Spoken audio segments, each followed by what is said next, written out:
Welcome back to Outdoors with Larry Ray on ESPN 790 AM. Brought to you proudly by the Tennessee Wildlife and Resources Agency.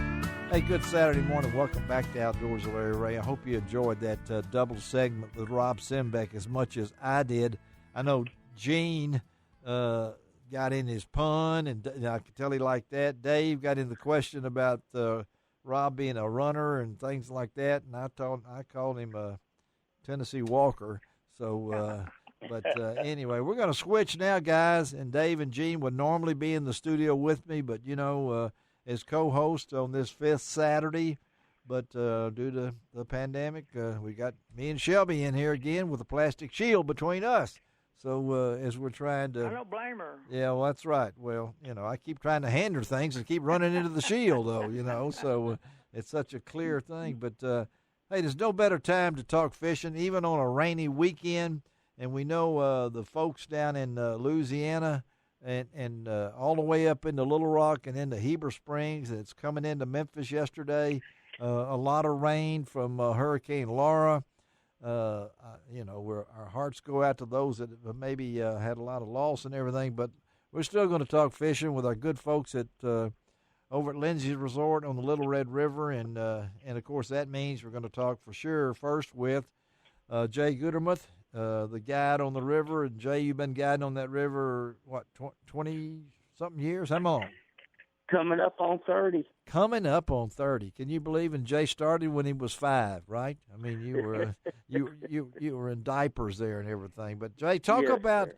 After this is clearing out today being Saturday. The rain has come through for you guys. What does that do to fishing? I mean, as far as the effect, I think it, because people don't understand that there's a lot of difference between going up to fish on Greers Ferry Lake after a front compared to fishing on the Little Red. So to talk about that, what effect does a storm system like this have on the river?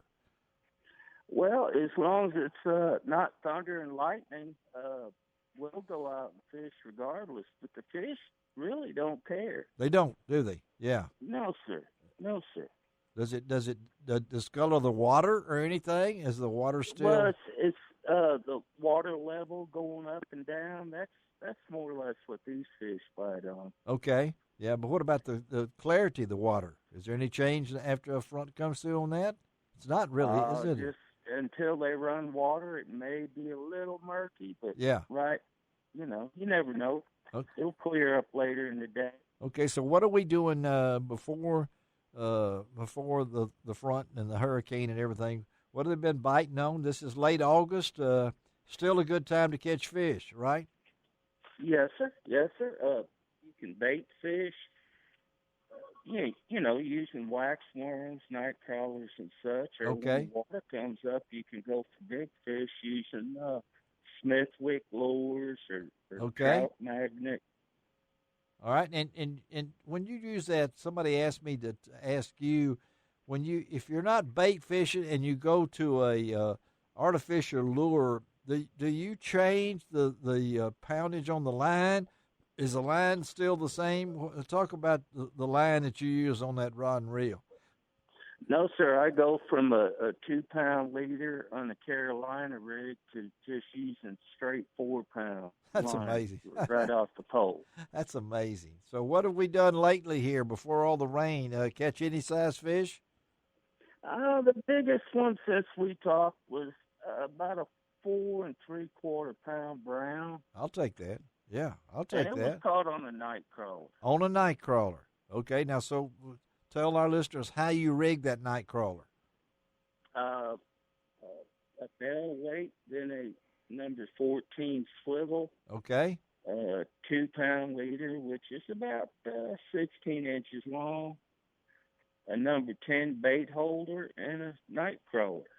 A 2-pound leader. How do you see that line, Jay? I mean, well, got to have good glasses. Okay. Now we're getting the truth. Now got to have good glasses. Okay, you admitted. Yes, sir. You admitted that. So what was the brown caught on? Night crawler, you say? Night crawler, yes, sir. Yes, sir. Night crawler with just a little bit of air in it. It was good to go. Now wait. Now you told the people you put a little bit of air in the night crawler. How do you do that? Well, they make a little bottle. It's called a worm blower. Yeah. And you hook the worm through the ring. Uh-huh. Just poke it in there and put a little bubble of air, and it floats on. Huh. Makes him bigger too, doesn't it? Yeah, it makes it's sometimes I eat things that make me bigger too, and I don't float on or anything like that. So we're coming up on September. Is that a good month, Jay, over there? Oh yeah, September's a good one. It's weather's going to change soon, so yeah, it'll be good. What about the water? Are they pretty well generating up and down? Are they what's low water in the mornings? What's low water in the mornings? Usually about 1 o'clock or 2. It's been coming up. We'll have to see today. I don't know yet, but but you can every call. day changes. Can you call and get that? Is that available for you to find out what's going on with the generation? Do they let you guys know? Yes, sir. You can look online. Lindsey can give you the email thing on that. Yeah, but I'm talking about the water level. Do you know when the generators are coming up or when they're down? Or you just watch the water go by you? Well, to me, it doesn't matter. I'm fishing either way, but if you would like to know about the water level, you can look on the Corps site. Yes, you can do that, can't you? Get a heads up. Are you still fishing out of the pontoon, any? Yes, sir. Every day. That's amazing. Folks, do you hear that? He's fishing out of a pontoon on the Little Red River. And that pontoon, tell our listeners what that pontoon's like. How big is it? How big is it? I'm sorry. How big is it? It's 18 foot long, and I can fish 6 people on it, and everybody have a good time. What size motor do you use? 40 horse, 4-stroke Mercury. That's amazing. That's amazing to do that. All right, Jay Gutermuth, I hope you have a great one. We're going to stay in touch with you. Hook me up with Lindsey, and let's talk about the resort, what's going on over there. And then we'll talk to you next month. And I'm coming, Jay. Don't give up on me, okay? Hey, I'm waiting. I know you are. All right, let me talk to Lindsey. All right, here you go. Thanks, Larry. All right. Okay, the man has been guiding over 25 years. That means he knows all the spots. He knows all the spots. There are no spotless places for him. Yeah. Hey, Lindsey, you there yet? Hey, Larry, I'm here. I'm doing great. Thank you for being with us as you do once a month. I was asking Jay about all the rain that's come through and everything, but the resort itself, you're gearing up for Labor Day. What's going on Labor Day over there? Yes, sir. So far as of right now, we're completely booked for Labor Day. The people, they can always call and double check just in case we have cancellations. But we'll get through the storm this weekend, and we'll be ready for Labor Day next weekend. And that's a big weekend for you guys. I know that for a fact, but I wanted to ask you, and the restaurant, people asking, the restaurant still open what? What's the Yes, hour? sir. So Friday and Saturday nights from 5 until 8, and it is reservation only right now, and then we also do to-go orders and carry out as well. You could get those too. Well, I've got a couple coming this weekend that won that trip last August at the boat show here in Memphis, and you're going to take care of them for me, right? Excellent. We will take care of them, yes, sir. Tony and Susie Johnson are supposed to be over there this weekend if everything works out. So tell them how to get in touch with you and how to get in touch with the resort and all that good information. Yeah. So they can call us on the office line. It's 501-362-3139. If they've got any questions or to make reservations through that number, they can also visit our website, which is www.resort.com. They can check availability, and they can view all the pictures of all the cabins and make reservations on there as well. Wonderful trip, folks. They're booked for Labor Day, but go ahead and book those. And nothing better than Little Red in the fall. And Lindsey is part of that Lindsey family. That they don't call him Lindsey for nothing. I mean, that's the experience of that. What's on the menu this weekend, just to make me hungry? What's on the menu? We've got Tony smoking some ribs. We've got a fresh batch of gumbo. We've got ribeyes, tacos, a little bit of everything. That's enough. I don't want to hear any more. So, all right, save me a place. We're coming. Don't give up on me, okay, man? Oh, yes, sir. All right, tell everybody hello for me, and we will see you soon. All right, Lindsey? That sounds good. All Thanks, right, Larry. All right, thank you. All right, bye-bye. Lindsey White is a great place. we're really blessed here, guys, and Dave knows this, Gene knows this.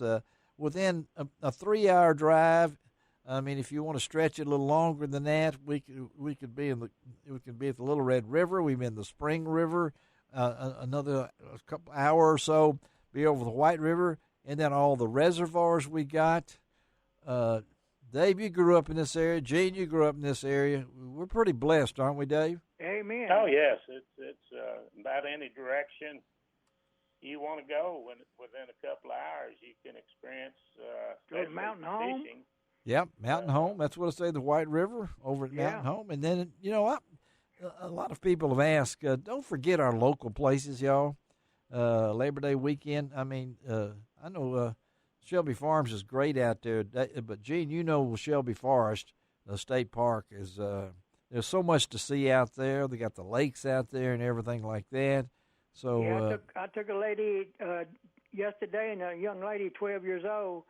She'd never been in the woods before. She had the biggest time. She caught all kind of frogs, and she screamed every time a butterfly got near her.